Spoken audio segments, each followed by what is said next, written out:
Nakapag-transfer na ako ng pera from GCash to Maya. What's up guys? Welcome to Smart Tutorial Sub.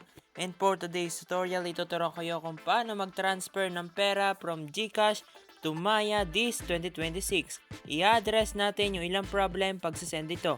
Pero bago tayo magsimula ay huwag kalimutang pindutin ang like, share, and subscribe. Una po of course, ibuksan ang GCash app. Then nilagay po ang iyong MPIN. Then dito po sa dashboard ay pindutin yung transfer icon. Next ay itap po yung local.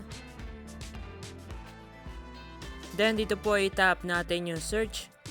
And itype po ang Maya. And tap search sa yung keyboard.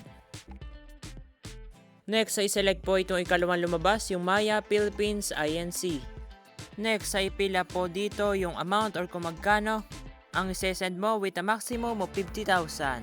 Next ay ilagay po yung account name or pangalan ng Maya account mo.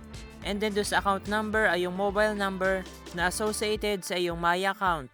Then para may extra resibo ay pwede ka po maglagay diyan ng email para doon isesend yung receipt.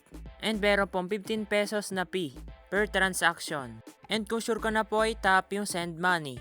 Now, i-check po lahat ng info miski sa account name at sa account number. Then, i-check po yung I confirm. Then, i-tap yung pay 90 pesos. Next, ay ilagay po yung 6-digit code na sinend sa yung registered mobile number.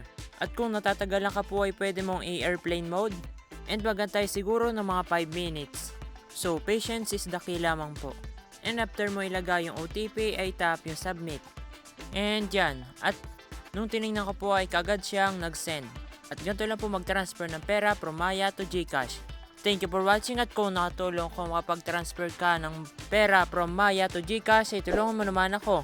Pindutin mo ang like, share, subscribe at panoorin ang next tutorial. Thank you!